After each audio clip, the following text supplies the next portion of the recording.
Well, in baseball, you're hot until you're not. And I think that kind of describes what the last week has looked like for the Milwaukee Brewers. They set a new franchise record by recording their 14th straight win over the weekend in Cincinnati. And then heading into that 5-game series at Wrigley Field against the Cubs, the Brewers would take 2 of those games, but drop 3, including all 3 of them in a row for their first streak of multiple losses in a row in quite some time, since late July. So we'll break it all down this week on the Brewer Fanatic podcast. I'm back. Jack is back. I missed the last episode. I was just telling Spencer I was up north for a weekend, and you can probably still hear it a little bit in my voice that I'm getting past just kind of a bad head cold / flu type thing that I had. And I told Spencer the worst of my symptoms pretty much coincided perfectly with when I arrived on vacation and when I got home. So like that time in between was the extent of when I felt the worst, and now I felt largely okay ever since then. But that's what's been going on with me. Spencer, how about you? I feel like you've been getting sick a lot more since last year when you bragged about how you were never sick, but that is very unfortunate. Yeah, it's never fun, obviously, to be sick in general, but when you have plans and you go somewhere, I've had that happen before. I mean, it just kind of dampens the mood a little bit. So sorry to hear that, but yeah, honestly, for me, I've been good. I've been busy. Made another trip to go watch the Timber Rattlers this week down to Beloit. And we're really about to start heating up with baseball stuff on the coaching side of things. So that's starting to get a little bit more, almost everyday type of action for that. And yeah, everything's been good. I'm somewhat busy this weekend. Nothing exciting, but just busy. I'm going to see if I can make it to Beloit one more time. That's my goal this weekend, but I don't know that I'm going to be able to do it. So we'll see. But otherwise, yeah, everything's been good with me. Let's jump into some Brewers baseball then. Let's go through the weekend review. We'll start with the series in Cincinnati. The Brewers winning this series, taking 2 of 3, as I mentioned, extending their winning streak to a franchise record 14 in a row. And it seemed like that streak was going to come to an end pretty early on in game 1. The Brewers finding themselves down 8-1 early, but then erasing that 7-run deficit to come back and win 10-8. Jacob Misiorowski made his first start coming back off the injured list. Inning and a third for him, 4 hits, 5 earned runs, walked 3 guys, struck out 3. It really looked like more than anything throughout this start, he was fighting that mound at Great American Ballpark, because you could kind of see it on TV. After every pitch, he was kind of stomping on the mound. It looked like he was trying to just find a way to mold that mound a little bit and find a more comfortable landing spot. Even when Chris Hook came out to talk to him, it looked like during that conversation that Miz was still more focused on the mound. Like it looked like Hook was talking to him and he was still looking at that spot on the mound where he didn't seem to be super comfortable with the landing. Spencer, I know you've got some thoughts on this as well, but really just one of those starts where he wasn't super sharp. And then you add in, falling behind in some counts and then maybe a little bit of batted ball luck on the red side as well. And you kind of get this very, very short start for Misiorowski, who was already on a pitch count to begin with. The Brewers planning to only use him for about 60 pitches coming off the IL. But just not a great night for him all around. And I'm not using the mound as an excuse. I think he's got to find a way to deal with that. But it just seemed like that's what was going on for him in this one. Yeah, 100% it did. I mean, he didn't do a very good job of hiding it, even in post game. I think he seemed to be trying to avoid complaining about it too much in post game, but you could tell he was still frustrated by it. And like you said, this is part of the job. You have to find a way. That's what pitching is. You got to find a way to work around it. And the other team is pitching on the same mound as you are, so it's not like they have some special advantage.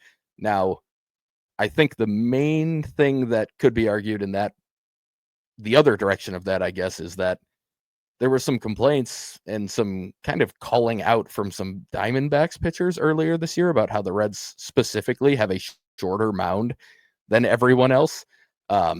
And I think the first time you pitch on a mound, if it is legitimately shorter, and when you watch it on TV after reading that article and seeing them talk about that, like it looks pretty short. Like I kind of buy it. It just has a visual look of being shorter than most mounds in terms of height. I'm talking not like the length of the mound in terms of the stride, but in terms of height. And I think the first time you pitch on a mound that has a different height like it probably could mess with the command a little bit.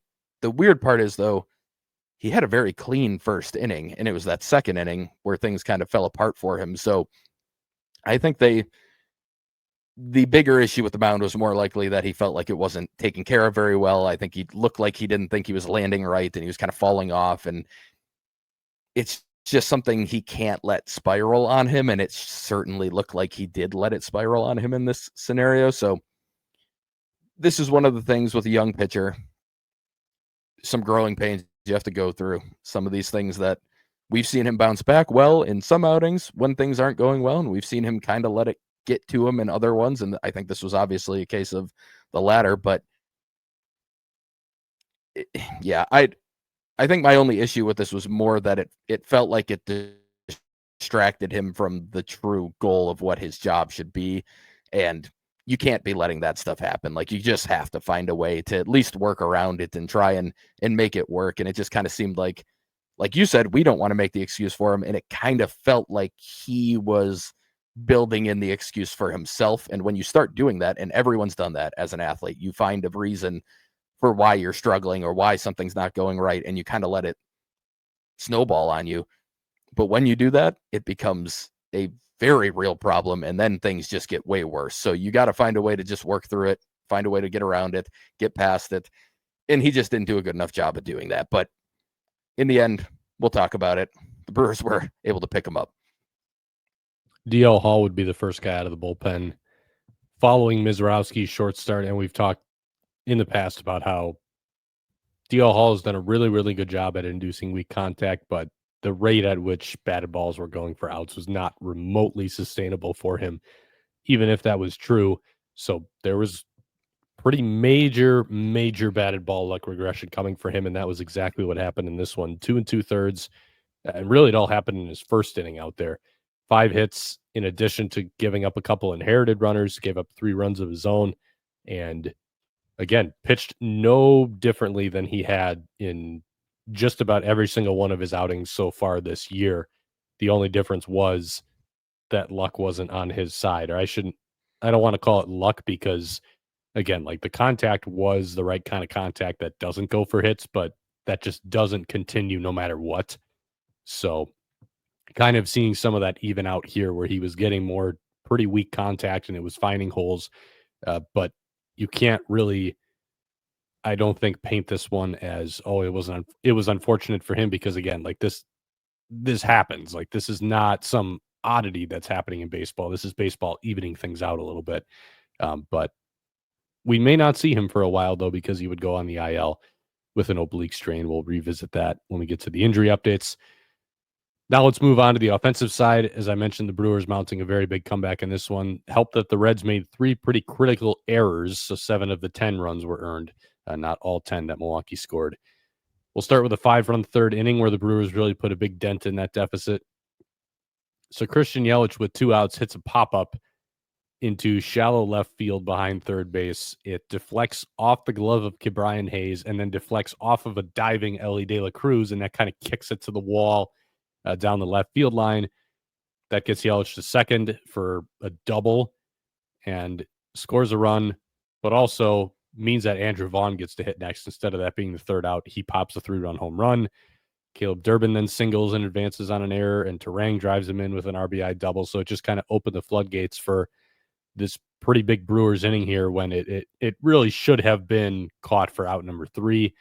Then when we get into the 4th inning, Gavin Lux makes an error on a William Contreras ground ball that would have almost certainly been an inning-ending double play. Instead, everybody's safe, the bases are loaded, and then Yelich hits the game-tying single there. So some things going the Brewers' way, opponents just not making plays, and then that would set things up in the 6th for Yelich to homer. That would give the Brewers the lead. They would add on 1 more later. The bullpen then, for as poorly as things went early on, they retired 23 in a row to end this one and extend that Brewers winning streak. Game 2, this one would end up being a little bit closer. Some extra inning action. Brewers on top, those 6-5 when all was said and done. We're going to fast forward just to the ninth and to the extra innings for this one because we've got a lot to go through this week. So top of the ninth, partially too, because there wasn't a ton of action that even happened before we got to this stage of the game. Top of the ninth, Brewers are trailing 2-1.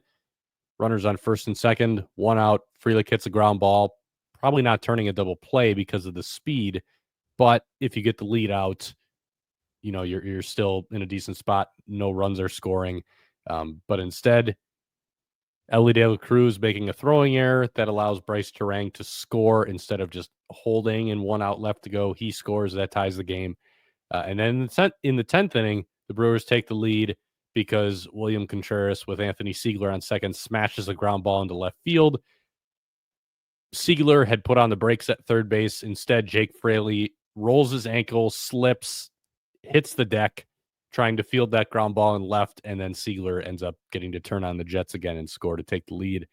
The Reds would tie it, though, in the bottom half of the inning.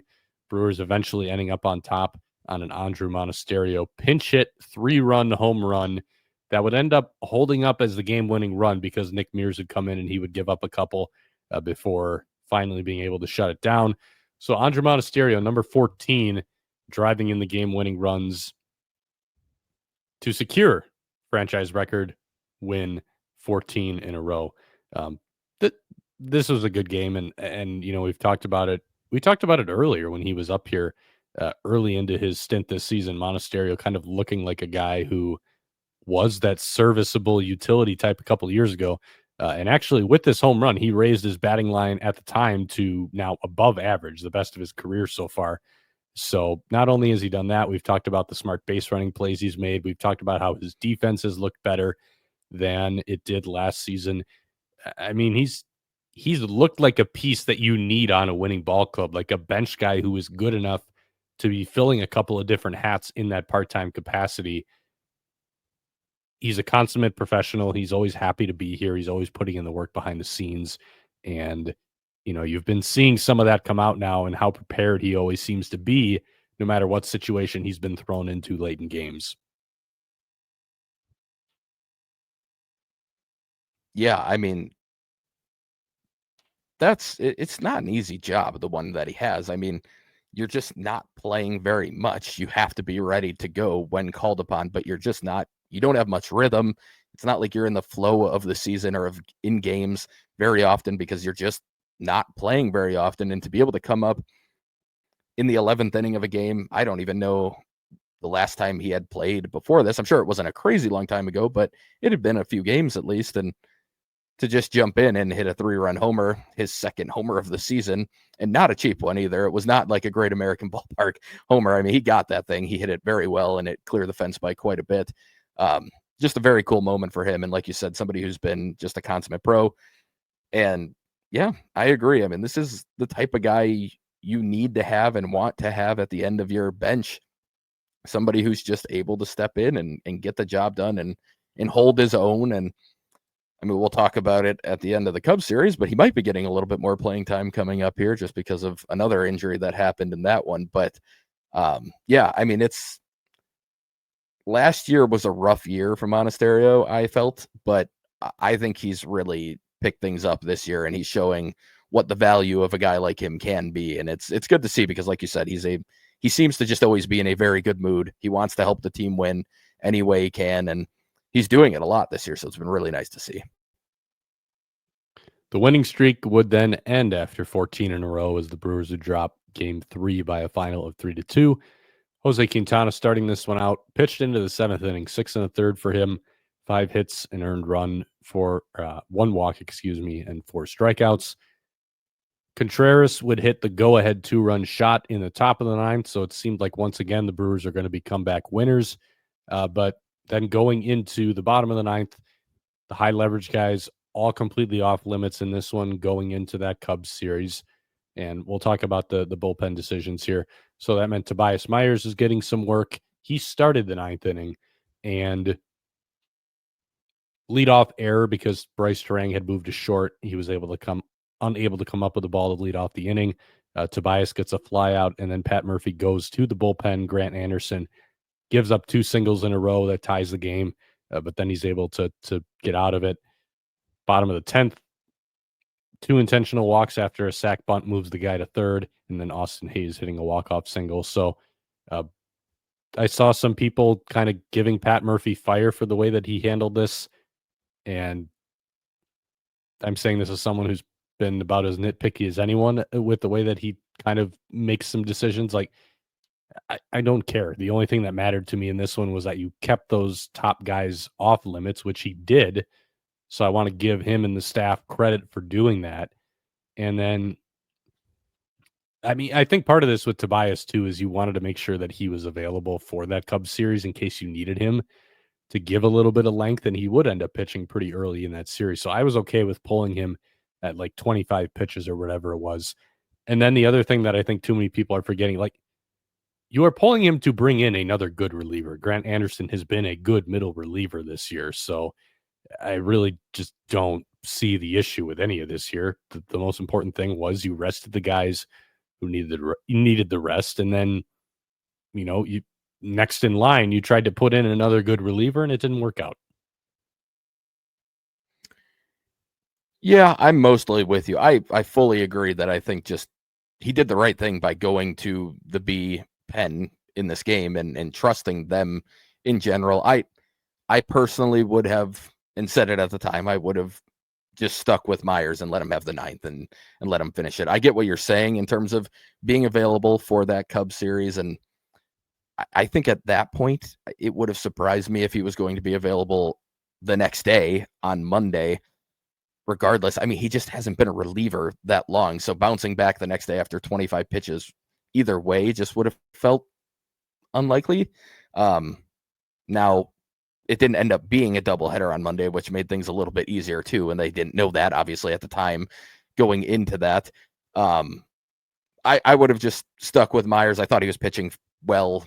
I think what you're saying is absolutely correct, though. At the same time, you're going to a guy who is a good reliever, who's had a good season, who does a lot of good things.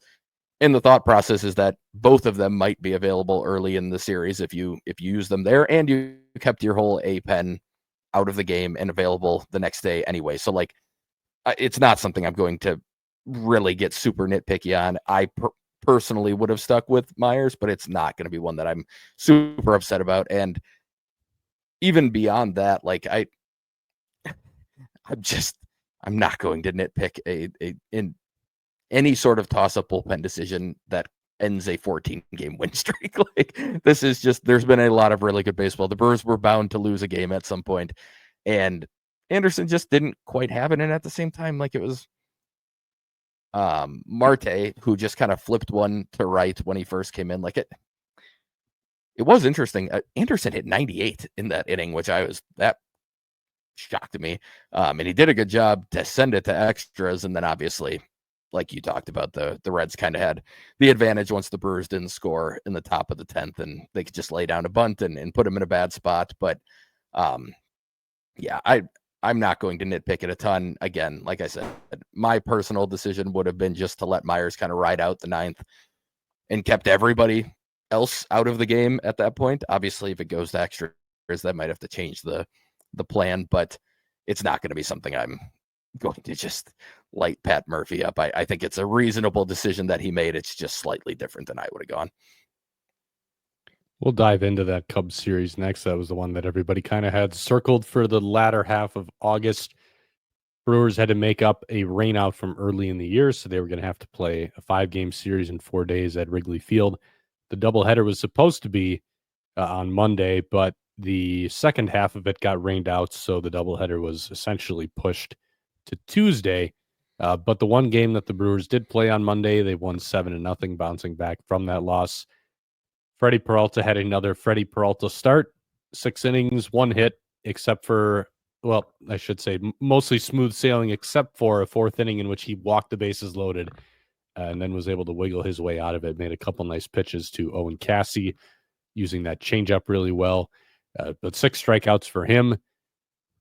Still largely a silver lining, though, that he was able to have that really rough 30-pitch inning and still cover 6. Just having a guy go that deep to kick off this stretch of games, that's not a small deal.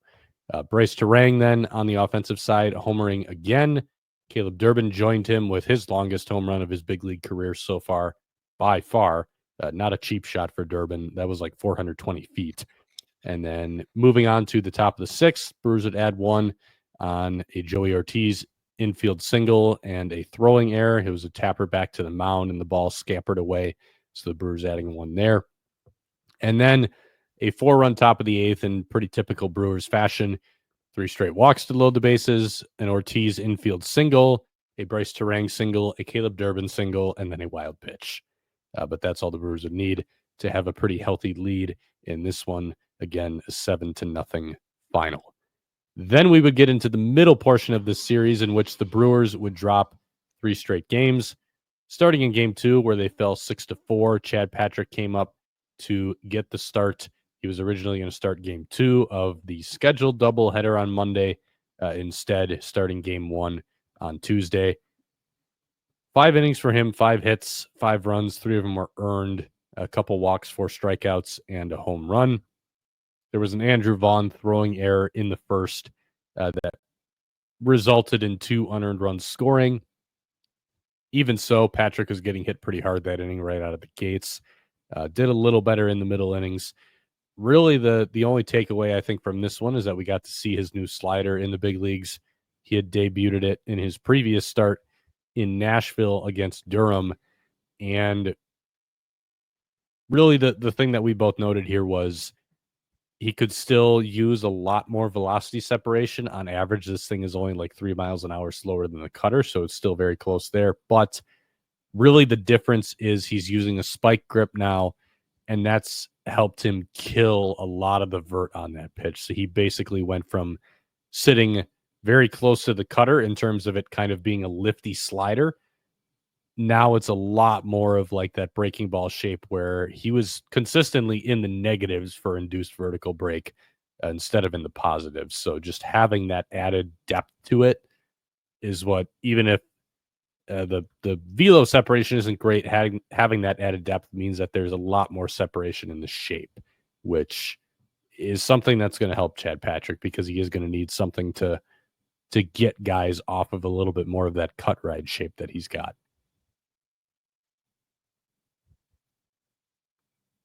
Yeah, I think this was a good step in the right direction. Like you said, I think we're eventually hoping to see a little bit more velo separation. Even just a few more miles per hour would go a really long way for him. If you can get it down to 83-ish, I mean, that would go a really long way for him. But the shape difference is going to help. Like, this is a pitch that he can now use, especially say he throws like a low cutter a couple times that stay in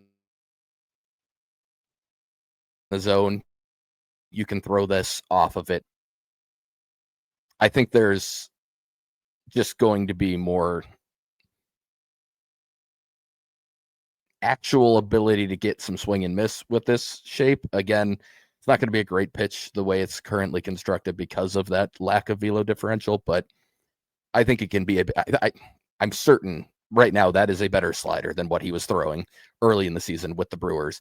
And hopefully he can just kind of keep building upon that. And yeah, I think it was a step in the right direction. I think it's going to be something that he needs to continue to improve if he's going to be a major league starter moving forward. But again, I think it's a step in the right direction, and that's nice to see. On the offensive side, not a bad showing for the Brewers. They did put up 4, and they did kind of do their thing where they pecked away in the middle innings. At one point, Milwaukee got the score to 5-4, but then just not able to finish the deal, falling short and losing 6-4. Game 3, the Cubs would win 4-1, and really it was all Chicago from the start in this one.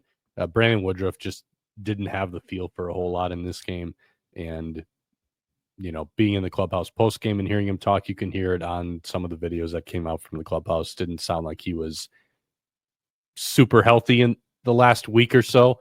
It seems like there's been a little something kind of going through that Brewers clubhouse as of late. So 4 1/3 for him, 5 hits, 3 earned runs, walked 3 guys, multiple innings where he issued a leadoff walk, which is really uncharacteristic for him, and 6 strikeouts. So really it was just the lack of command that was out of the ordinary for him. And as this outing went on, he started throwing his changeup a ton because he just could not really find the feel for the fastball. He did mention post-game that more than anything, that was just about like trying to find a pitch that he had some kind of feel with. Changeup was the one that seemingly felt the best. He used it like 30% of the time. That was by far the most he's ever used it in a big league start in his career.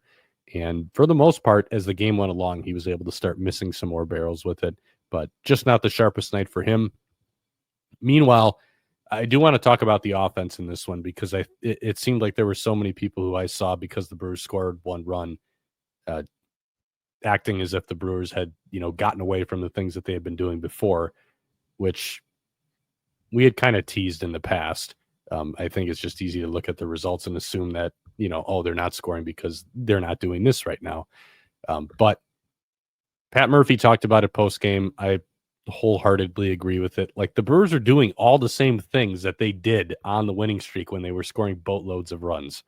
They did not chase against Jameson Taillon. They had like a 12% chase rate against him, but he kept pounding the strike zone. Meanwhile, when they were putting the ball in play, they had a 50% hard hit rate, a 305 expected batting average compared to an actual batting average of 212.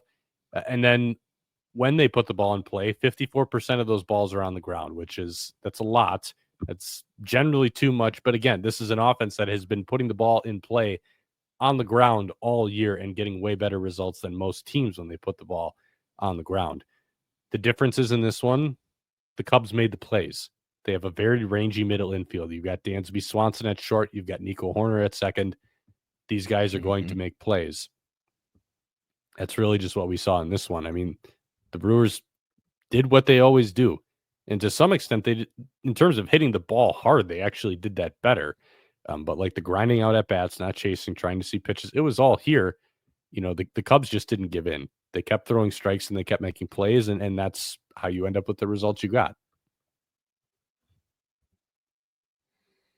Yeah, the Cubs play very good defense most of the time. Obviously, you've got guys like PCA in center, and like you said, up the middle, it's two very, very good defenders, and Dansby and Nico Horner, and Matt Shaw has been playing a good third base as well. So like it's a good defense, and the Brewers, I mean, these days happen. Like, there's going to be days like this, and I just want to reiterate what you're talking about. Like, this is not a diversion from what they've been doing. This is not any change. In fact, like you said, they hit the ball harder than they did in a lot of games in this one, and it's just they found gloves. And on top of that, the Cubs made some plays probably out of the ordinary too. So when a combo like that happens, it can end up in one run, despite really not a bad process, not a different process than they've had during this very good stretch. But it's just different results. And sometimes that's what's going to happen in baseball. It somehow did not happen like at all for a month. Like that, it just rarely happened at all for basically an entire month of baseball. And that doesn't happen. That's very rare. So the Brewers had avoided games like this, and they ran into a couple this series, and that's just part of it. I do want to revisit everyone being sick though, Jack, because now I think we need to start the rumor that you got the whole Brewers clubhouse sick. Timing wise, doesn't look great for you. I'm not gonna lie, but no, it. Did I get them overall, sick or did they get me sick? Going back to Woody too quickly, like, well, yeah, chicken or the egg, who's to say?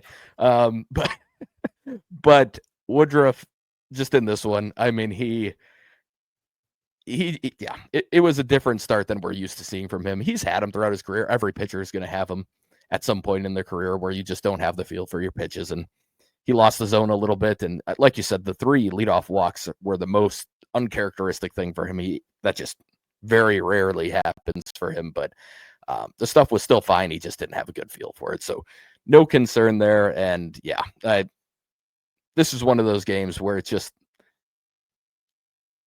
a baseball game that the Brewers lost. And I don't think it needs to be much deeper than that.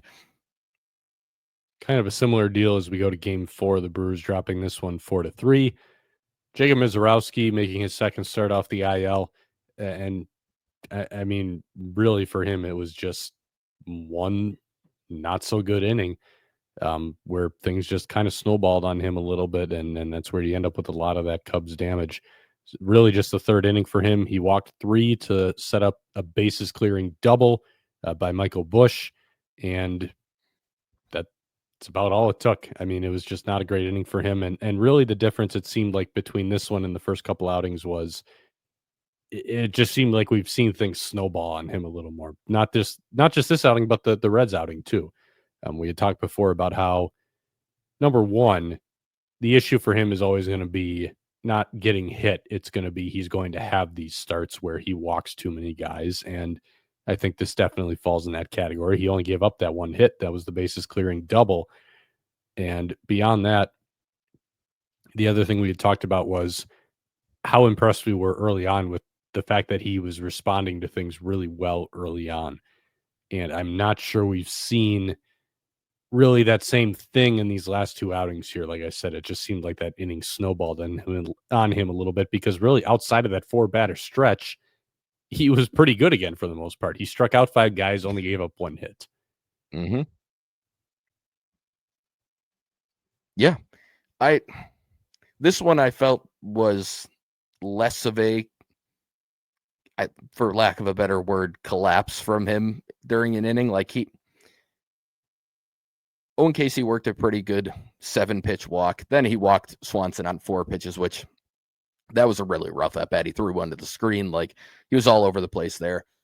Then Shaw puts up an 11-pitch battle against him in which he was just fouling off everything he threw for a while.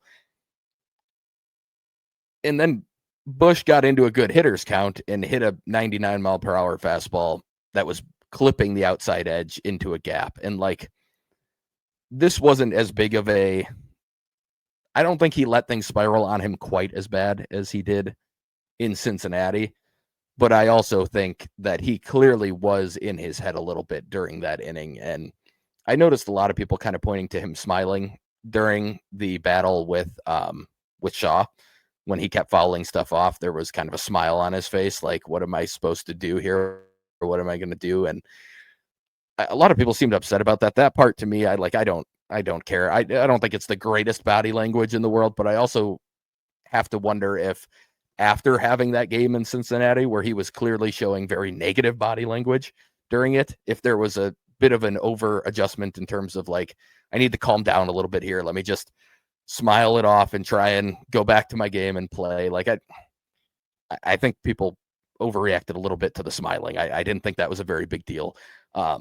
But yeah, I mean, these are the types of things, like as the Brewers get closer to the playoffs at some point here, these are the types of things that are going to matter in terms of decision making for who gets starts and things. And if Miz has, one more start like this at some point through the rest of the season, I don't think that's something that completely rules him out. But if you see this a couple more times where things kind of spiral on him and he can't really get it back, like it's going to become hard to trust him in a playoff start, I think. And that's going to be part of the decision making. Like, yes, you could get a great start. You could get a fantastic outing from him and it wouldn't be a surprise.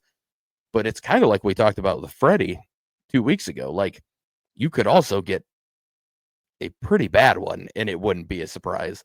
And that's where he's going to have to kind of prove that he can work past this and start to figure some things back out. And I think we should also acknowledge, like, he went on the IL.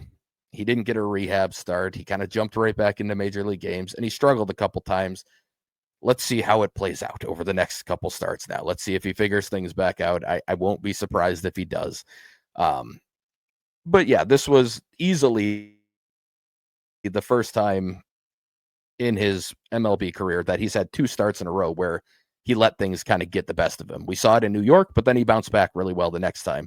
Like, he hadn't had it where it's kind of happened 2 times in a row. Now we just got to see if he can continue to bounce back and continue to adjust. And he's shown that he can do it, but it's a little different situation now. And we are getting into the kind of the stretch run of the season. So now it's another test for the rookie, and that's just part of the job as a rookie pitcher. I saw some people saying during that Red start that, they should have given him a rehab assignment coming off the IL because he obviously doesn't look sharp. Like, he would have benefited from this.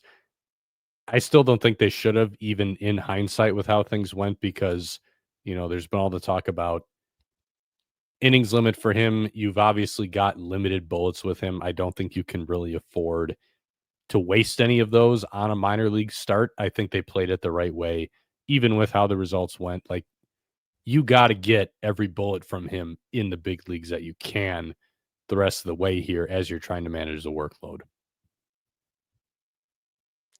Yeah, I agree. I mean, even going back to when he first got called up, that was part of the equation. Like you can't waste any of these bullets in AAA at this point. He's too talented. He's ready to pitch in the big leagues. Like there's no reason to do this right now in terms of keeping him down there and making him, or not keeping him down there, but sending him down there for a rehab outing and using up one of those on top of the fact that the Brewers were heading into this very long stretch.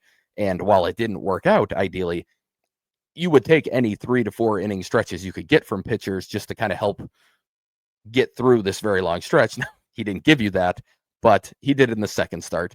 And I think they were completely fine. And I think it was a very reasonable and, in my opinion, correct decision to just let him pitch in the big leagues.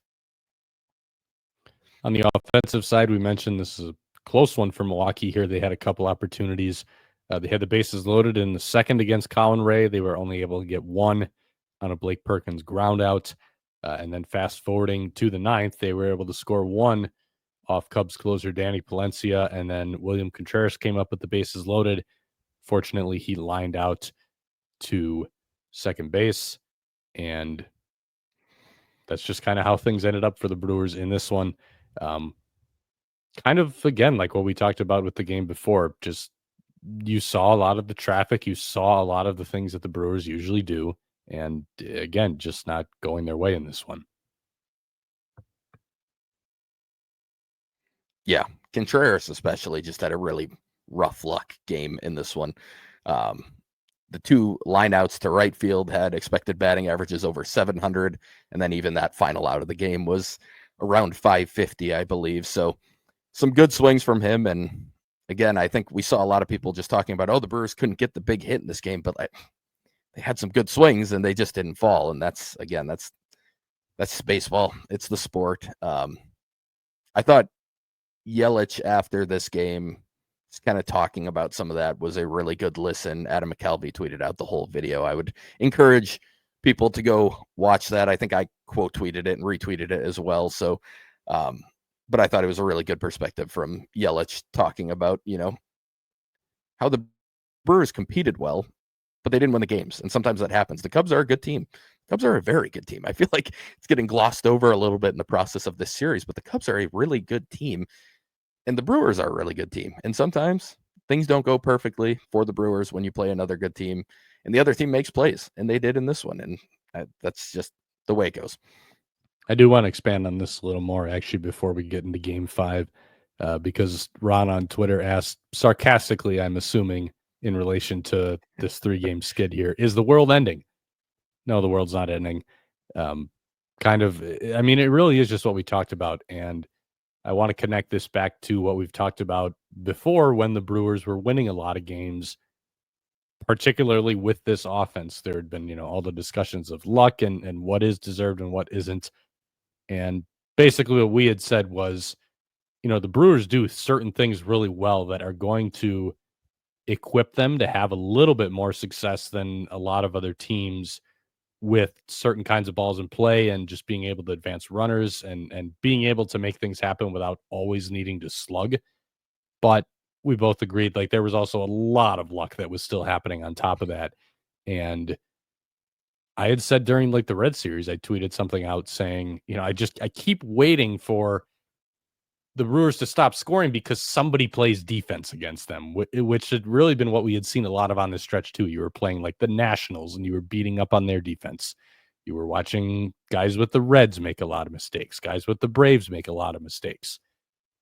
The Brewers really finally hit that stretch here where they were playing a team that was making plays. We had talked before too about last episode that I was on, I had my whole ramble on how I feel about the pressure thing, and that yes, you are teams should be feeling that pressure. Like, you're definitely applying it. You're forcing them to do things, but these are big leaguers. Most of these guys have been playing for most of their lives playing this game. And they're the best in the world. They're playing at the highest level of organized baseball in the world. They should be able to respond to the pressure that you're putting on them. So that means that pressure can have an impact, but it probably shouldn't be like a major impact, or at least for me. Like, I'm not really all that bought into pressure being a major thing that you see drastically swing the outcomes of a lot of baseball games at this level. At the lower levels, absolutely. Like high school, lower level college ball, absolutely. But, once we get to the big leagues, these guys still statistically make a lot of the plays. And the Cubs are really like one of the better teams in baseball that are equipped to counteract that Brewers pressure. And I think we saw exactly that, especially during the 3 games in which the Brewers didn't score a lot. Like we talked about it with Tyone. They didn't chase. That's them applying pressure, not chasing, trying to get on base. Tyone responded to the pressure by just throwing a ton of strikes. So the not chasing thing couldn't really, put a dent in him. On defense, the Brewers doing the same thing, like putting a lot of balls in play, hitting the ball on the ground, trying to be pesky. The Cubs responded to the pressure and they made all the plays. Like, this is kind of what I keep waiting. This is what I had been waiting for a long time. And we finally saw it in this little stretch here. But to me, that also leads me back to the point of like, I think so many people, just because like as fans, you want to believe that everything your team is doing that makes them look awesome is like legit and it's going to keep working. But to me, this is like you're seeing now this stuff that just was not sustainable. This was kind of this 3-game stretch here where you saw it coming back to earth. And to me, this is like why I still think this is a beatable offense. Like if you just make plays against them, that takes away so much of their ability to wreak havoc on you. Now, the good news is I think we've seen them also on this stretch drive mistake pitches more than they were early in the season, which again, that's how you counteract this kind of stuff. If you're putting balls in the gaps or putting balls over the fence, those are the ones that are going to be a lot harder to defend against. So they need to have enough of that in their back pocket where they're doing that with mistake pitches at the very least. Because again, I still think that when you're running into most opponents, and especially the right opponents, ones who play really good defense like the Cubs are second in baseball in DRS. They're ahead of the Brewers. When you're running into these teams, I am still not convinced that pressure is a winning strategy because I think that these guys are going to respond to the pressure. They're not going to be fazed by the pressure, and they're going to keep making the plays, and that has the capability to shut this offense down and limit them to, I think they averaged like 3.8 runs a game in this series as a whole, as opposed to, like the 8 runs a game that they were putting up on the winning streak. And again, I don't think a whole lot was actually different in terms of what the Brewers were doing between those two stretches. It was, you ran into this team that is equipped to beat the kind of baseball that you're playing. And this is like still the one area where like I have some pause with this Brewers offense. I think that like this is a good team. They do a lot of things really well, like the taking extra bases, the speed to beat out more infield hits. Like those are real things. And the analytics will tell you those are real things too. So this is not an old school versus analytics type thing, but it's the, certain balls finding holes when I don't actually believe in the ability for most guys to guide a ball to those kinds of spots. And then also the misplays. Like I don't know how much of it is you're forcing guys to make errors. I'm still not really sure that's a thing compared to just guys are not making plays against you and you're benefiting from that. So, it seemed like this is finally the series where we saw what happens when a team plays defense against the Brewers. And that has me just kind of thinking like, it's all the same stuff we talked about, but now actually seeing it happen too and kind of looking at, especially as you're getting closer to the playoffs, like that. You can beat this lineup. I mean, they do a lot of things well, but you can beat them. Like they're not the world-class unstoppable team or the world-class unstoppable lineup that they looked like for about 30 games there. Yeah, I agree with you. Not much to add on that. I think just to talk about putting the pressure on people and all of that, I think to an extent there's got to be something with that, considering just how many more unearned runs they've scored than everyone else. Like there's a a pocket of teams that have like mid 50s with unearned runs, and then the Brewers have like 30 more scored than other teams. So I think there's got to be something to the fact that they do it so often that they probably are causing it more than other teams. But to your point, when you play a good defense, is like how many of those unearned runs happen against the Nationals? Happen because the Mets screwed up on some relatively easy plays, but also had a guy like I'm blanking on the name, the younger infielder, but the one Isaac Collins hit against Helsley, who he messes up a relatively easy one hopper, two hopper to third, and at third, like this is, these are the things that I agree. I don't think it's sustainable. I think maybe there's a little bit more to it with the Brewers just because of how consistently they are putting the ball in play on the ground with speed. I think to some extent, like you have to have some of it happening where because teams are rushed a little bit, because you're constantly running, because you're constantly have people on base trying to take an extra base and on a grounder to the outfield. Like I'm sure there's some of it where you pull your head up early to look at the runner and that causes you to bobble a ball in the outfield or whatever. Like I do think that happens. I think that happens to the Brewers at times too. So if you do it more often than everyone else, then yeah, there probably is an extra element to it. But to go back to your whole point, like is that sustainable? And are there teams that are just going to be able to say, well, that's not a problem for us. We can just work around that because our defense is good. We know how to play. We're not going to let this stuff bother us because we know we can make these plays. This isn't something that is just going to get to us. And I think the Cubs kind of showed that there are teams out there who can do that. Now, even in game one, we did see a little bit of it happen where Ortiz puts a ball down the line and a pitcher can't quite make a play because it's a weird play. And like, these things do still happen against these teams, but not as often. And it's not going to happen on the routine plays that we saw for some of the other teams that the Brewers have played this year. So I'm with you. I don't think, I think we got a taste of what can happen here when you play a good defense and you play a team that just makes the plays. And I also think there was some legitimate, just like, there was some worse luck for the Brewers in this series in terms of like, okay, these are good defensive plays, but even then it's like, okay, every hard hit ball Contreras had just went directly towards a Cubs player. Like that's not usually going to happen either. Sometimes you're going to have one of those three end up in some sort of gap or down the line a little bit more where they just can't quite get to it. And everything was just kind of hit right at the defenders. Like there was some give and take on both sides of that, I think, in this series, but that's what happens. That's just baseball and it's part of it. So I think to answer the question, and the sarcastic question, as we noted, of is the world ending? I think to bring it back to that, like, I think we're talking about why, like, some of this is actually a sign of, like, some not great things for the Brewers, not something that is completely concerning and we think they're going to fall apart, but some reasons to maybe not have full trust in the offense and some reason to believe that there might be a way to beat them and some good defense can do it. But I just, to bring it back to this question, I mean, some of the reactions on Twitter to losing these 3 in a row after a stretch of going 29-4. Like, I understand people get into these games, especially rivalry games against the Cubs, but guys, like, it's a 162 game season. They just went on an unbelievable run of winning. They were just going to lose some games. Like they were going to lose some baseball games. That was going to happen no matter what. And yes, ideally it wouldn't have happened against the Cubs. But as we're about to talk about after game 5, the Cubs gained 1 game on the Brewers in this series, 1 singular game at the end of it all.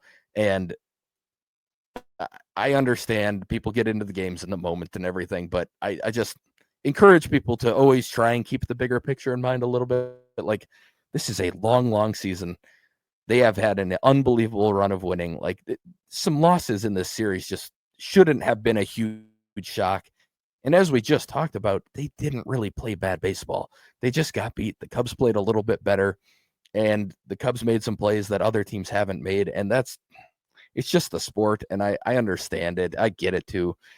It does get frustrating in the moment watching games. I totally get that. But just as we talk about a lot on the show, like, the more you can keep the bigger picture in mind, we talk about it with trades, we talk about it with money spent, like everything. The more you can try to keep the big picture in mind, personally, I think you're going to enjoy all of this a lot more. You're going to have more fun following the season than you will if you let every single game and every single moment just kind of it just completely take over for you in that moment. Like I learned that, I don't know when, probably in the middle of my college career, because I was learning it as a player more than anything else. And I cannot tell you how much more I enjoy baseball and following a Brewers season now that I kind of view it with just a larger scope in mind than I used to when I just kind of let everything, every single game was the end of the world to me. And it's just, I find it a lot more fun. If you can do it, I would encourage it. But if not, people are free to fan how they want to fan. That's my soapbox, and that's where I would encourage people to try and go. I also think that generally these divisional series are way more hyped up compared to how much potential they actually have to swing the divisional race. Like, yes, it's head to head. You can change some things in the standings really quickly, but realistically speaking, really the only way it seriously changes things is if one team sweeps. Because if a team doesn't sweep, Yep. you're picking up, like in this series, the Cubs picked up one game. Or if you split a series, status quo. Like, generally, it's like one team needs to sweep the other team for it to make a big impact in the standings. So I think sometimes part of it is, these matchups get hyped up so much, like, oh man, this could be a big opportunity. Realistically, oftentimes a whole lot doesn't actually change in these series. And this particular series, more than anything, really what it was just an opportunity for the Cubs to prevent themselves from becoming buried just yet in the NL Central. Like, their NL Central hopes are still alive, Yeah. but they're still not looking good. Like, the Brewers are almost certainly going to win this division. This series, I think either way probably wasn't going to change that, even if the Cubs swept. But I was asked on the radio going into this series, like, how many Brewers wins do you need to see in this one to consider it to be okay with the series? And I said, I don't know, 2. But I'd honestly even be like okay with 1. It's not what I'd prefer if I'm the Brewers, but I'd be okay with 1. And they won 2. Chicago picked up 1 game. It's okay. More than anything, I think like the bigger takeaway from this series is the stuff that we just spent all that time talking about. Like, my stance on the Brewers is still, this is a good team.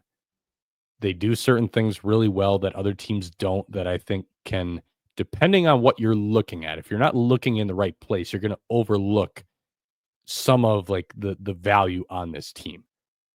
But then there was a lot of things that were going their way, specifically on the offensive side, that made a good team look amazing. Like, best team in baseball, amazing. I've never thought they were the best team in baseball. I still don't. I still think that from like a talent standpoint, and that if you really extrapolated things out to a big sample, I think the Cubs are a better team than the Brewers. I still do.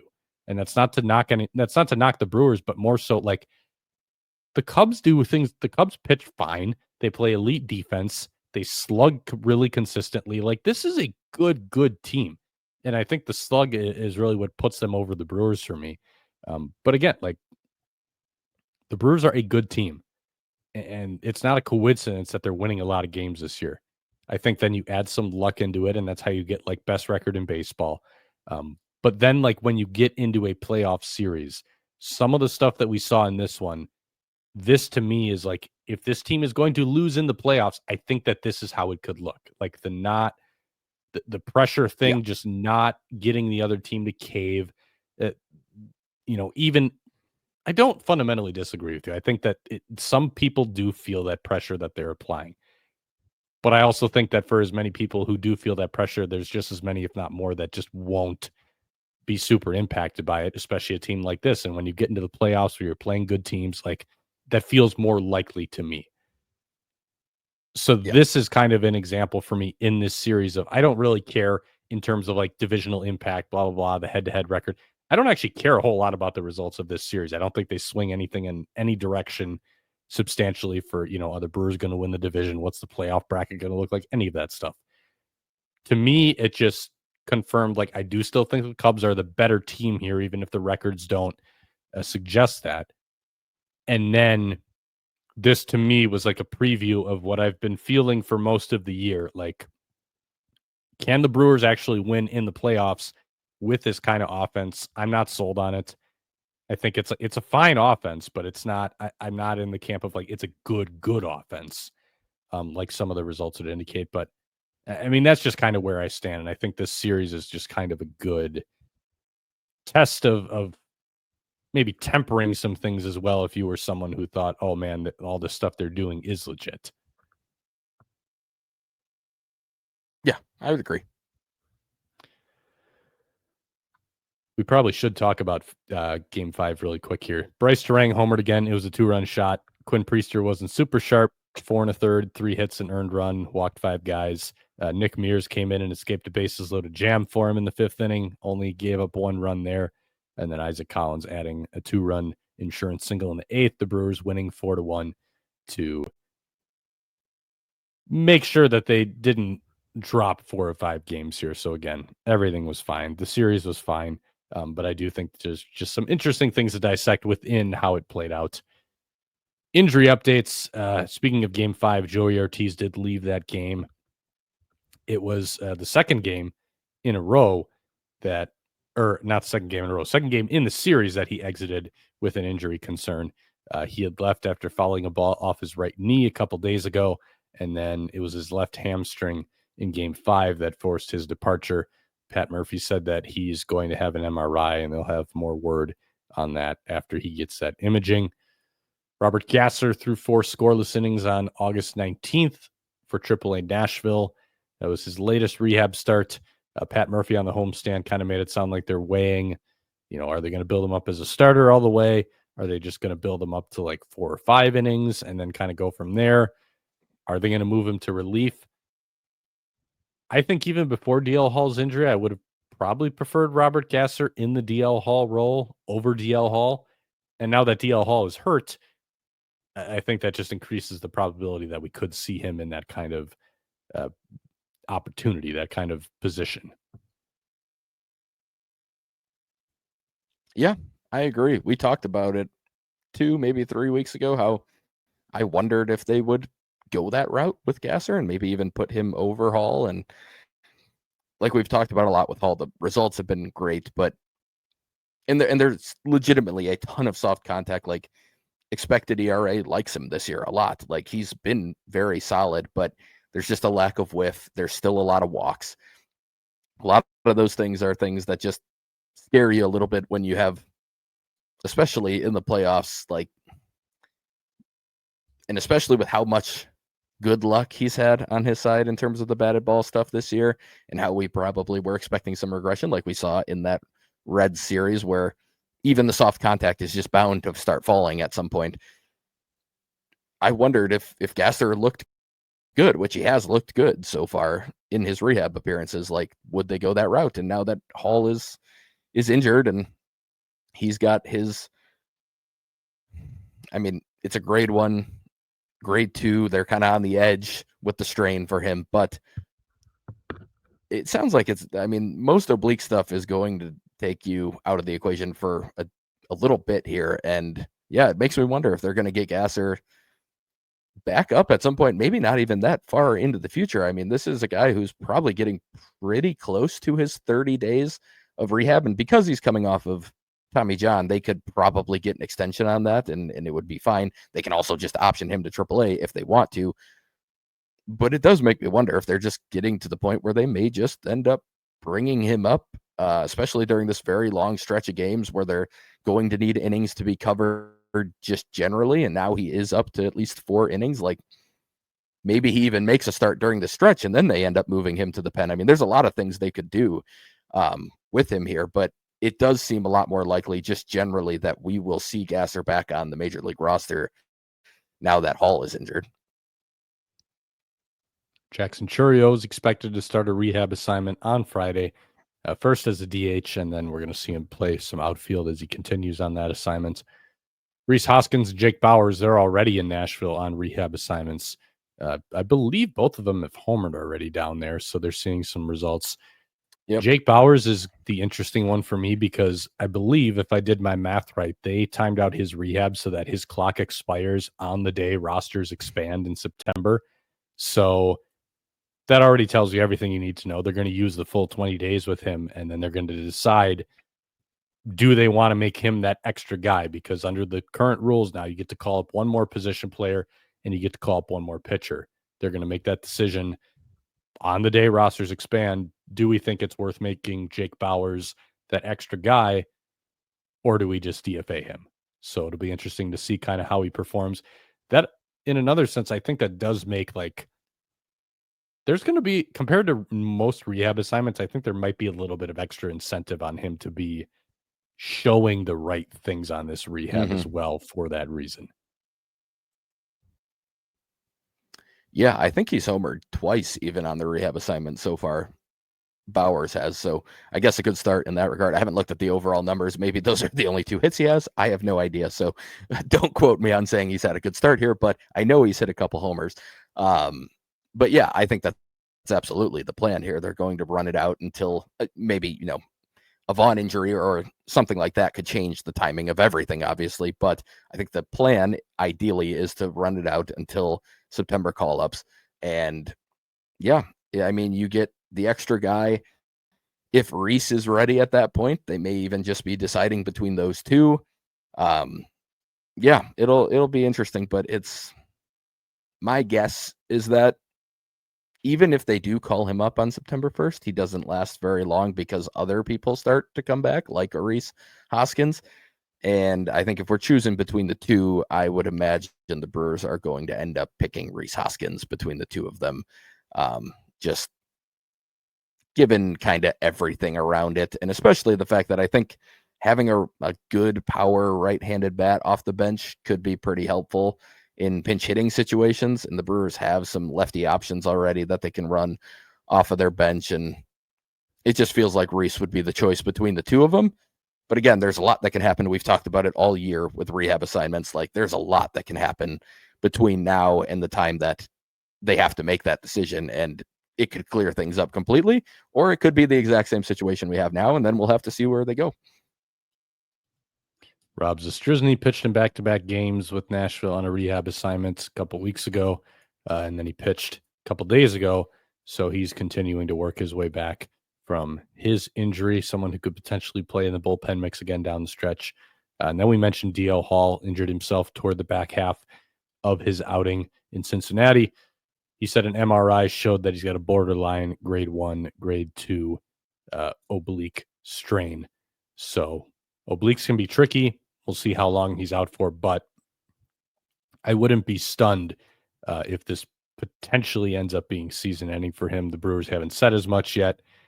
He's got a timeline to return late in the year, in late September, I believe. But, these can be kind of tricky. So, again, we'll kind of see how that impacts the bullpen mix as the Brewers move forward down the stretch. Let's go through a couple questions here. Ron on Twitter asked, any chance of a Isaac Collins, Blake Perkins platoon when Jackson Chourio is back? If memory serves correctly, Collins hits much better lefty and Perkins better right-handed. I don't have the splits on me, but I believe that's like technically the report on those guys, but I am not sure if the numbers actually bear it out, especially with Perkins. Yeah, I've been pulling it up. The Collins number, so he has an 833 OPS against righties, so from the left side for him. And then against lefties, it's 765, but that's more power driven from the right side. He's hitting 296, 403, 430 as a left-handed hitter, and then it's 245, 331, 434. So he is better against righties, and I mean, I think he does have more power, but he strikes out more from the right side as well. Seems like he whiffs more. Like, I would say he's definitely a better lefty hitter this year. I'm pulling up the Blake Perkins ones now, but he has been better against lefties. I know this year he definitely has, but that's a pretty small sample in general. this year he is, against lefties, he's 300, 344, 567 for a 910 OPS, 628 OPS against righties. But let's quickly check last year as well, just to see if that's, because this was the case. I know this was the report, like you said, on him coming up, that he was better from the right side against lefties. But for some reason, I was kind of thinking that it wasn't really.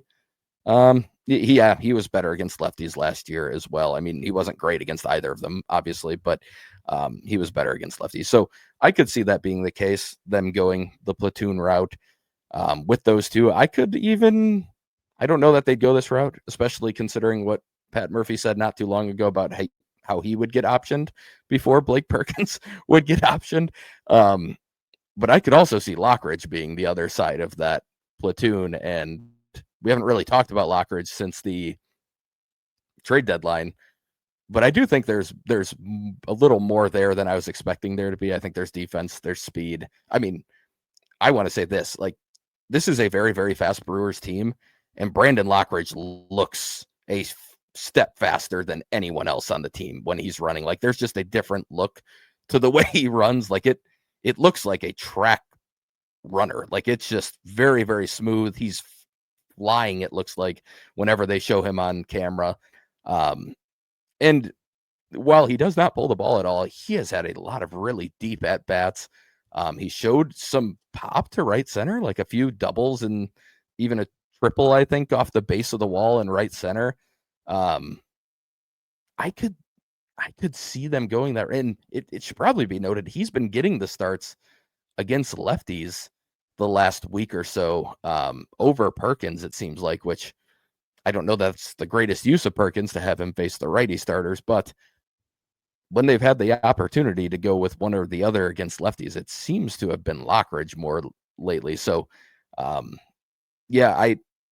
don't think they'll go that route, because Pat Murphy has very clearly talked about how much he loves Blake Perkins on a couple of occasions, and I don't think they're going to send him down. But while they're all up here, it would not shock me to see a little bit of Lockridge with Collins kind of platooning. But I guess when Churio returns, they probably won't all be up here, and my guess would still be that Lockridge is the one who goes down, at least in the immediate future. He could end up being somebody who's back up in September, even just for pinch running, to find a way for him to be on the roster. Like, I don't know that there's a guy on the team I would trust more to try and steal a base right now than Lockridge. So it's going to be interesting how they figure that out, because I think if it were my decision, Jack, and you kind of mentioned this to me at one point too, like, I think I would choose Lockridge over Perkins just currently, especially with Perkins. Like, I don't think he's moving quite as well, even though he's healthy now, as he was in the past. Just with the shin injury, he doesn't quite seem completely right in terms of moving.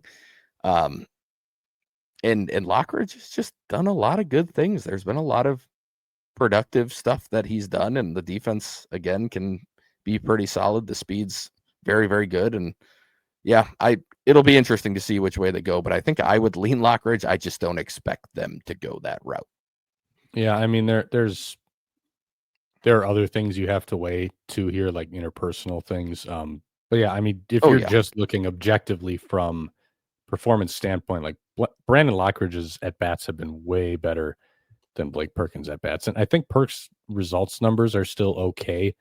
But the actual process of his at bats have largely been not very good at all. Like, he's been whiffing a ton.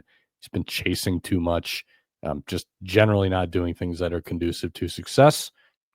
So, yeah, I think if you're just looking at it from that angle, I mean, Lockridge has been the better player since both of these guys have been here, I think. But yeah, it's going to be interesting to see which way they go. I would be surprised if they option Perkins.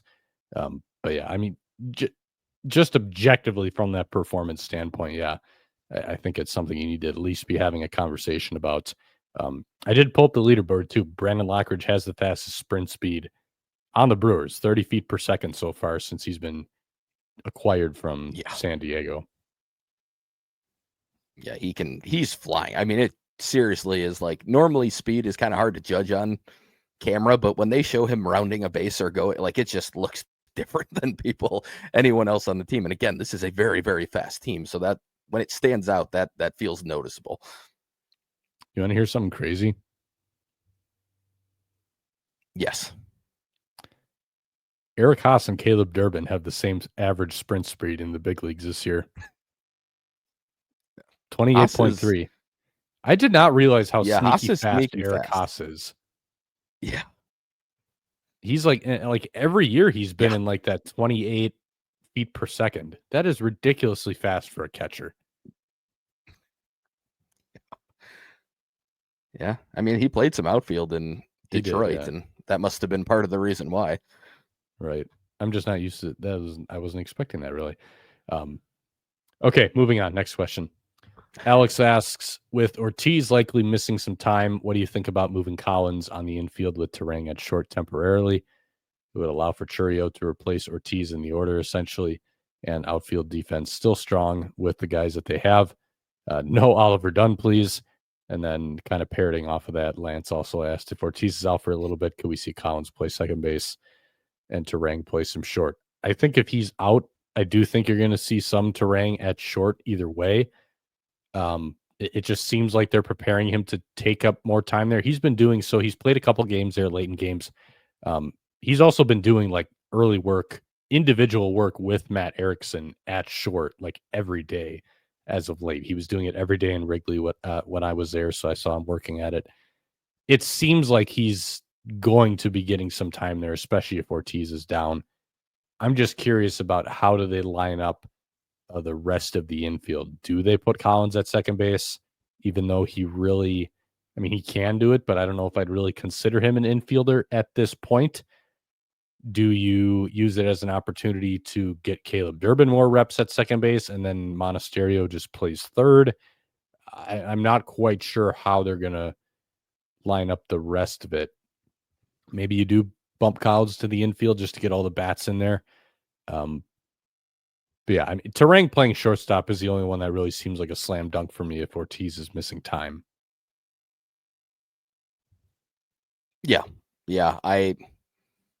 It'll be interesting because I get the question. Like there's a decent argument that if he can at least handle second decently while Terang plays short, to do it because of the offensive part of the equation and the fact that the Brewers don't really have bad defensive outfielders, so it's not like you'd lose a ton of great defense in the outfield, while Collins has been incredible in left field. Like nobody you put out there, other than if they do bring Jake Bauers back and put him in the outfield, like nobody that you put out there is actually going to give you many issues defensively. So if they think Collins can handle second, I guess I wouldn't be shocked to see it against, especially like, well, I don't even know, because I was thinking against lefties, maybe go that route, but you could just put Monasterio in and be fine with that. And if you go righties, I think you could do it then, I guess, against righties at times and have Siegler at third, who they're going to continue to get at bats for, I think. Yeah, I don't know. I don't know which way they're going to go. I mean, it's a good question. A lot of times this year when we've had that question, which we have had a decent amount, like we've always talked about how there's a lot of things that can happen, and there still is. But if Ortiz is out, I do think that's always been kind of the linchpin on the infield and like what could really change a lot of things in the infield, and that's never been part of the real question or equation that we've talked about. So it might change things a little bit, especially with Churio coming back soon. Like I could see it now more than I think at any other point this season, but I still would kind of guess not. I think a lot of it comes down to if they don't think Collins grades is a good defender at second base. With how much they value defense, I don't think they're going to be especially motivated to play him there, even if it looks like an opportunity to get more bats in the lineup. Agreed. C. Paul Martin asks, is there a way to track how many pitches on average each team throws per inning? Also, pitches they see per inning as batters. If so, where do the Brewers rank on each list? So you are not able to track pitches seen per inning. That's only available per plate appearance. Baseball Reference has that. The Brewers see 3.9 pitches per plate appearance. That's the 11th most in baseball. The league average is 3.86. And then MLB.com has pitches thrown per inning. The Brewers are at 16.4. That if you rank it from least pitches thrown per inning to most, that puts the Brewers at 14th. So very middle of the pack. Even in pitches per plate appearance, like they're not. This one is actually a little bit surprising to see. Like they're not amazing there. There's not really anything special going on there.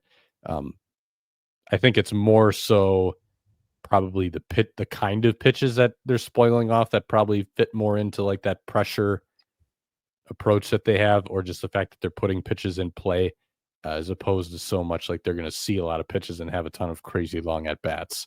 I think it comes more from, especially when you're talking about working the pitch count, like they're just going to get on base and keep that line moving, like make it hard for you to get outs. Yeah, I agree. I think that's the main reason that it looks like this. I think I'd also be curious. I feel like, and this is more anecdotal, I don't really know, but like it felt like early in the season there was a lot more pitchers getting deep into games against the Brewers. Obviously, they just weren't hitting very well at that point, but I do wonder if there's been a little bit of an uptick in the same time that the Brewers have had more success in some of these things. But I think that's pretty hard to track down because, like you said, this isn't the easiest thing to find. And just to clarify, because I think some people might now be wondering, like, why can you get pitches per inning from the defensive side? That's all that's available. We can get them from the pitching point of view, but for some reason they're not available from the other side of it, which is from the offensive point of view. So you can only get it for plate appearances from the offensive point of view. But yeah, I was surprised like you. I mean, they're only 0.04 above league average in pitches per plate appearance. And I would have guessed that would be something that they'd be way up there. Maybe even I would not have been surprised if you told me they were tops in baseball in that type of thing. And they're not really all that close. So that was a bit of a surprise for sure. It's now time for Spencer's Minor League Sandbox. Go ahead, pal. All right. Surprisingly fast show so far, so maybe I just need to talk forever and just really annoy Jack here. But got a couple questions for the minor league side of things. First from the Ginger, who asked, I see fantasy analysts think Fisher can be fast-tracked to even be on the Brewers opening day roster next year. How likely is that? I would say that would be about as big of a shock as I can remember for the Brewers to have Andrew Fisher on their opening day roster next year. Do I think he can move pretty quick? Yeah, I mean, he's in high A already. I'll talk about it in a minute. I saw him in person. I wouldn't rule out 2026 by any means, but to me, he's a guy who probably needs a full year in the minors before I start expecting him in the big leagues. My ETA would be 2027 and maybe not even necessarily like opening day of 2027. But we've also seen that time, like in college, he was a very, very good bat, and maybe he just gets really hot and starts hitting to a point where the Brewers can't really deny it and end up having to bring him up at some point next year. But opening day just seems insane to me. That would be very, very surprising. Andrew asked, Spencer, probably too late in this week's episode, just a question for the Sandbox. With all of the depth in the infield throughout the system, do you think some top infield prospects would be able to make a transition to the outfield to strengthen their value with some defensive versatility? With Made, Pena, and Pratt up the middle, I think Adam Shefsky could make a transition to left field. And with a lot of corner infielders, I think Bovee could play left, maybe Batanti in right with how athletic he is. And having a good arm might be something to consider. Just a thought. I know depth finds a way of working out. Just curious on your thoughts about this. So I'll touch on all the guys you talked about. Adam Shefsky, I absolutely think is somebody I could see playing in left field. I think that's something they'll consider. I've talked about that before. I think that's a very real possibility at some point here. I think Pena, there's a decent chance we're going to see in the outfield at some point, and I don't know that that's necessarily a good thing for him. I'll talk about it again when we get to some of the stuff I saw live in Beloit this week, but I'm not super sold on the infield defense, and he has time to figure that out, but it would not surprise me to see him get some action in the outfield at some point, even like next year. In terms of the corner infielders, I think you may have left the one out that I think is most likely to get a shot in a corner outfield, and that would be Luke Adams. Very, very good arm as well. He played some right field in high school and on the travel circuit. I think he could be kind of like a Hunter Renfroe type out there where he has a very good arm, hits for some power, does a lot of good things, but maybe isn't like an insanely good defender out there. But if any of them, I think, have the true athleticism to handle it, I think he'd probably be the one. Batanti's a good athlete in terms of like lateral movement, but I don't know that he's fast enough, in my opinion, to really handle it. But he's stolen a lot of bases this year, way more than I would expect. So maybe there's a little more burst, and he just has like those long strides that kind of make it hard to tell on video sometimes. Bovee would surprise me. I just don't know that he has the athleticism for any outfield stuff. But I think just generally on the topic, like I expect them to move some infielders, or at least not even move them, but give them opportunities in the outfield at some point here, because I do think it's going to be needed. Depth has a way of working itself out, but eventually the Brewers just have too many infielders. And if a lot of them are working out or actually progressing and looking like legitimate, potential big, I think you're going to want to find room for a lot of these guys, and the outfield might be a way to, at least, like you mentioned in the question, kind of give them some versatility, give them the ability to play a game at first, play a game in right. Luke Adams maybe play a game at third, right, and first. I think they'll look into it. I just don't know that some of those names are guys that I could see doing it. Just I don't know that they can handle the athleticism or the athletic parts of it that they would need to. But I think it's a very fair question that I do think is going to end up kind of playing out over the next year or two. Moving to the game I saw on Tuesday in Beloit, it was not a very good game for the Timber Rattlers. 2 hits on the night total. Not a great game for the offense, but did see some nice things still that I'll talk about here. I saw Travis Smith for the second time. He was the starter in the other game that I saw in Appleton. And this time, same stuff on the fastball I talked about last time and wrote about at Brewer Fanatic. He kind of sat 91 to 94. He threw the 4-seam, the 2-seam, and the cutter.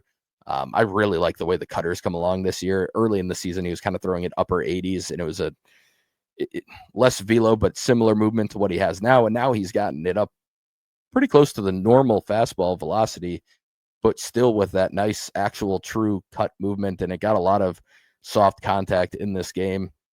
Slider was still in the 86 to 87 range, but I talked about last time how that was kind of all he threw in the game against the Dodgers affiliate in Appleton. In this one, he was mixing in a curve that was not a bad pitch, looked pretty decent.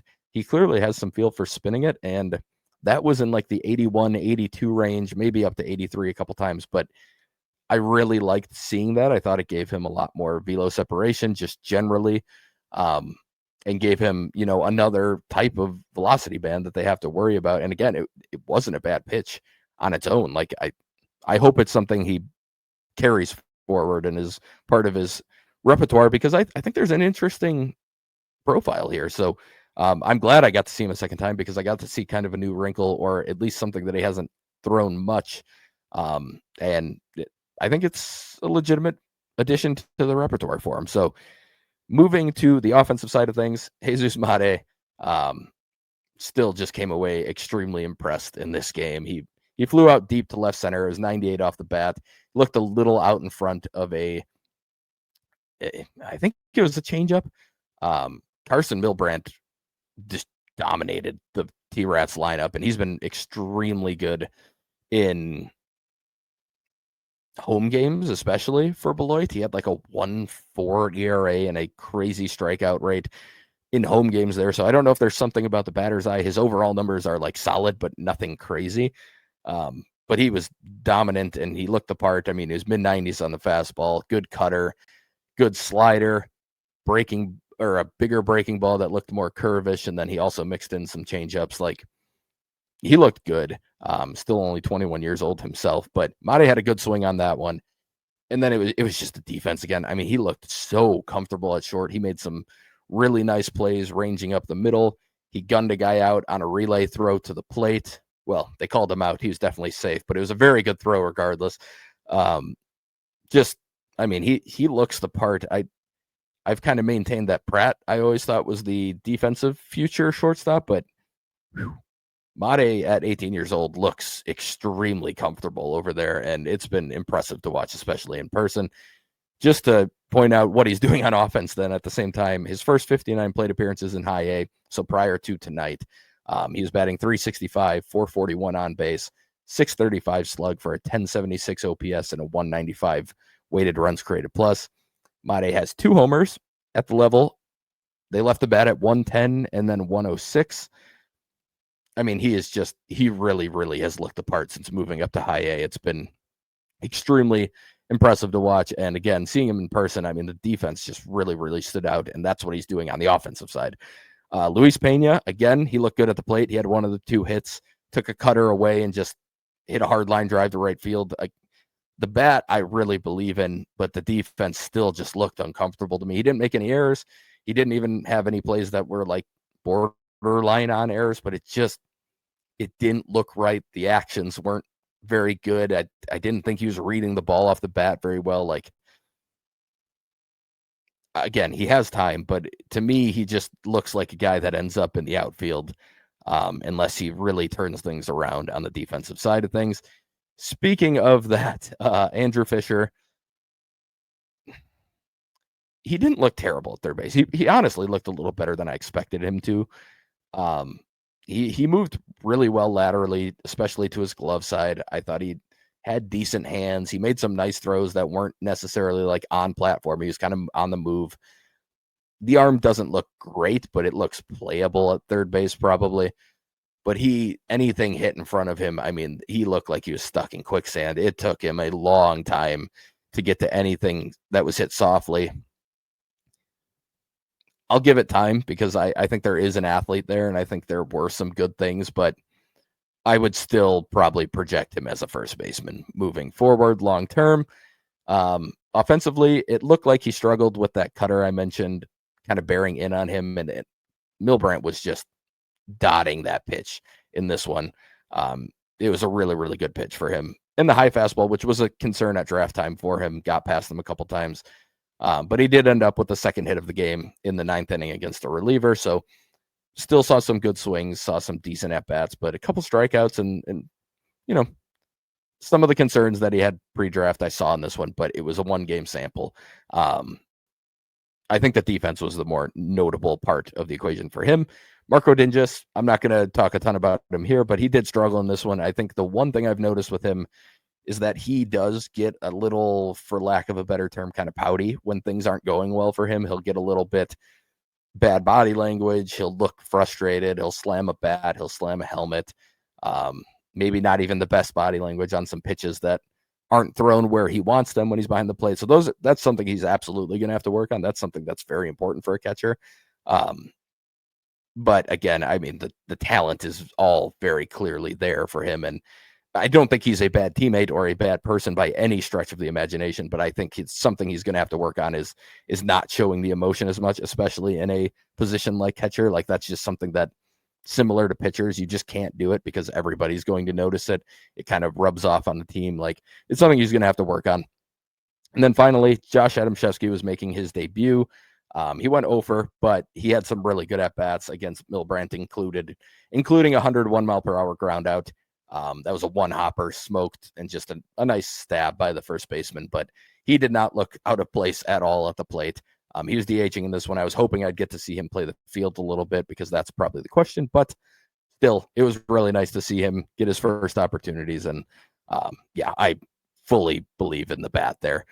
Moving to the other names that I didn't just watch live, starting with a few DSL names because their season just wrapped up. Christian Montilla had a really, really good season, or finish to his season, I should say.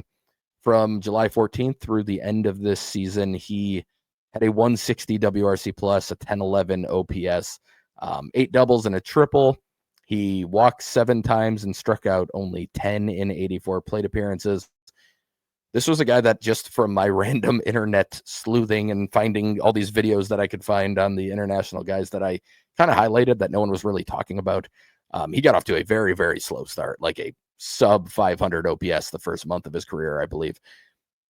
But I like the swing. the actions defensively looked really smooth in the video that I saw. So we'll see where it goes from here, but it was nice to see him have a really nice run to end the season. I've talked about Alexander Frias a few times. He, again, stayed red hot to finish this year out. From July 21st through the end of the season, he had a 906 OPS and a 143 WRC plus. He hit a homer. He had a ball he posted video of on his Instagram, 109 mile per hour double. I'm very interested in him. I want to see what he does when he moves to the ACL next year. But after he came back from injury, he was really, really good this year. The last one I'll talk about from the DSL, it's Isaias Chavez, I believe. He, again, finished the season extremely well. In August, he had 2 homers, a 969 OPS, a 158 WRC plus. He's a catcher. He got the Brewers' 3rd or 4th biggest bonus in the class. Said to have a pretty good arm. The caught stealing numbers were fine, nothing crazy.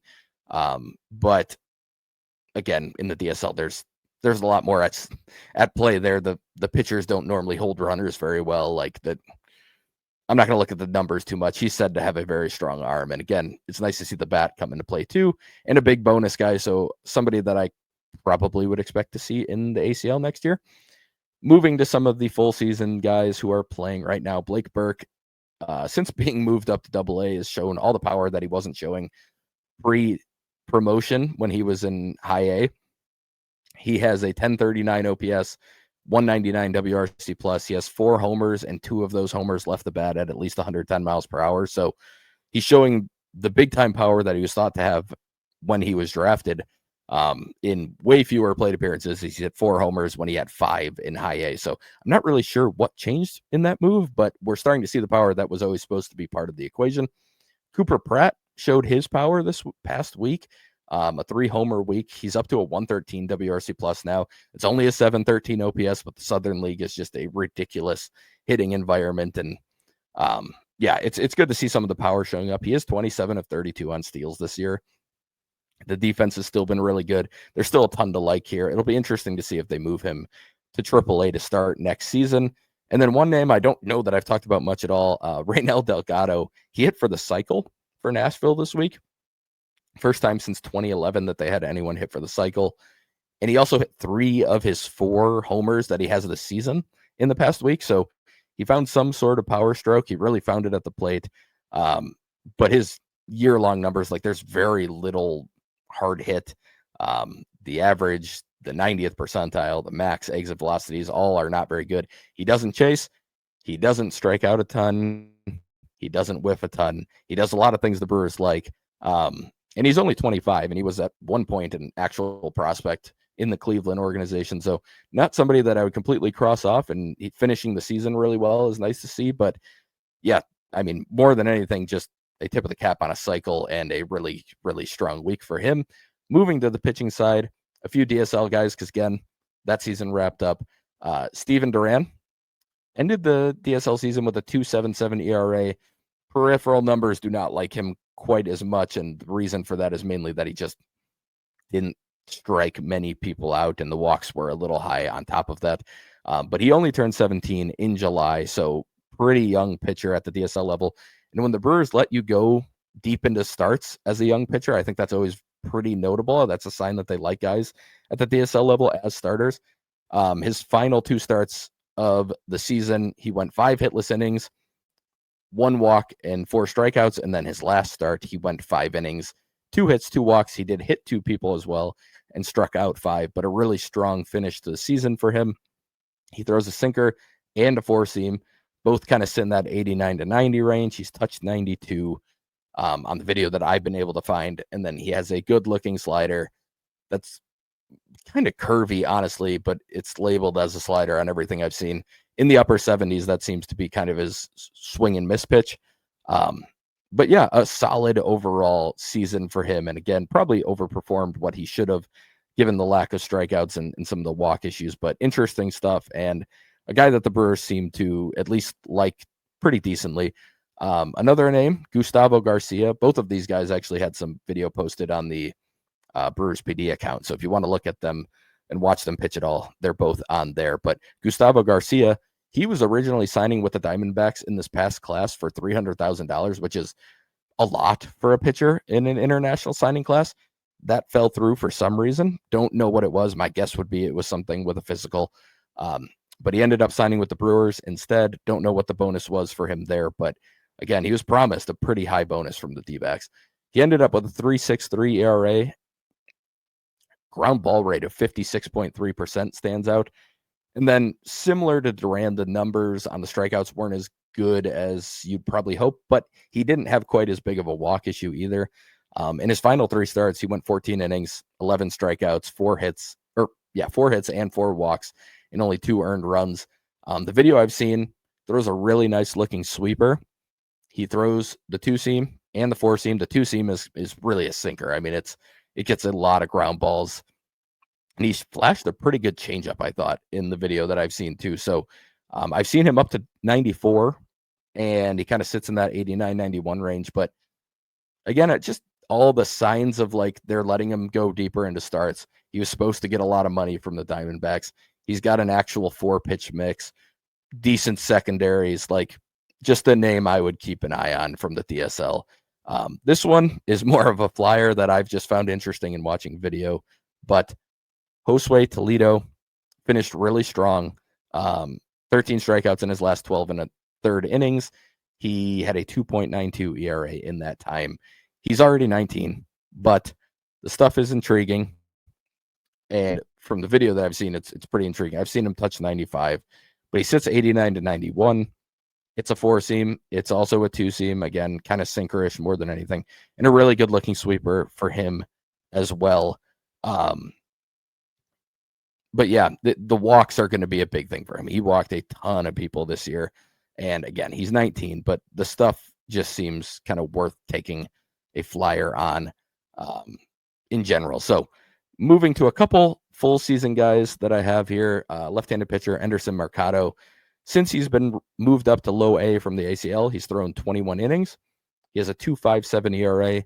Similar to what we talked about, it's a 4.11 FIP, so another guy who's maybe overperforming a little bit here with a lack of strikeouts, 21.1 strikeout rate, and then a 6.7% walk rate. So that's helping. He is limiting walks quite a bit. He did throw twice on StatCast fields when he was in the ACL. He's very heavy slider usage. It was his primary pitch in those starts, and from watching him in Carolina, that's remained the case. I wouldn't say it grades out super well. It's not super high spin, but he does command it extremely well, especially just watching him now. He commands it well. He can throw it in any count. He can get it in and out of the zone when he needs it to be. So he gets some whiffs, he gets some chase, but he can also just land it, backdoor it. I don't think it's a crazy good pitch on its own, but I think the command of it does make it kind of an above average pitch. Then he throws... StatCast labeled it as 2 different fastballs. When I watch him and I watch the catcher signs, I've only been seeing one sign, and it's been a 2-seam every time I've been watching. It doesn't look like a great 2-seam. Pretty dead zone-ish in the StatCast data.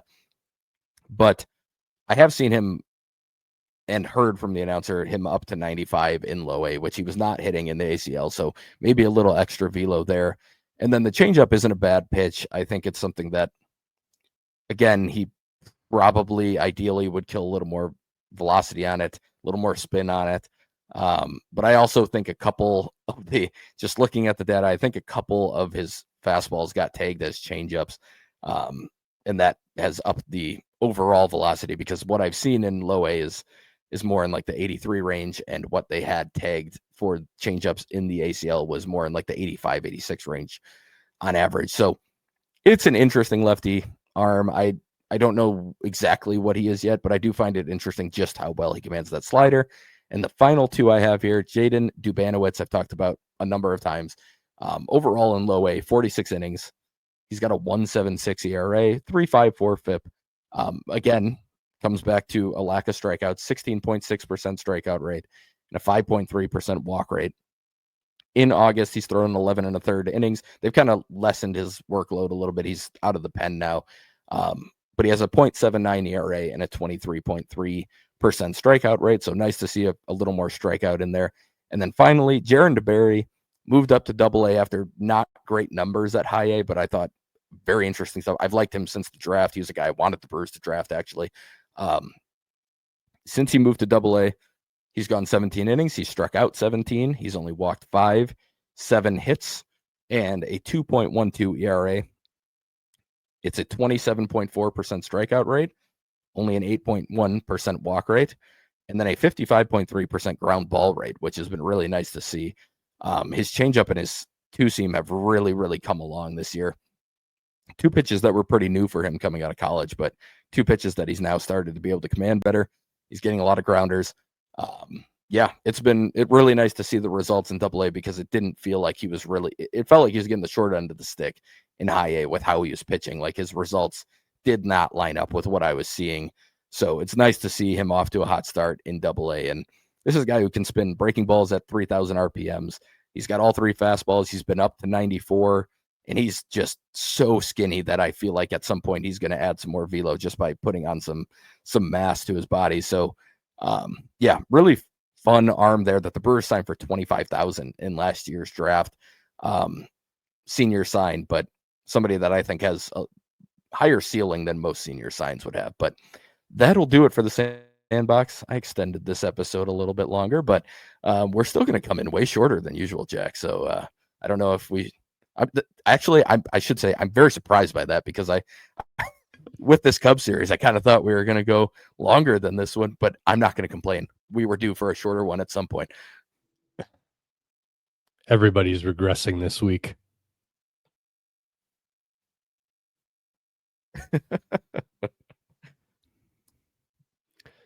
That'll do it for us. Thank y'all for tuning in this week.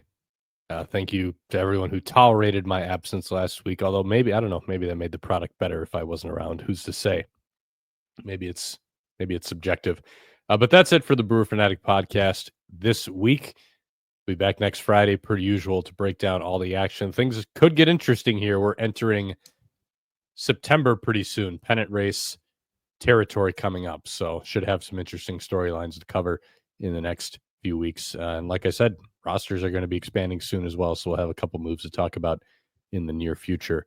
But that's it for us this week. Thank you all for listening.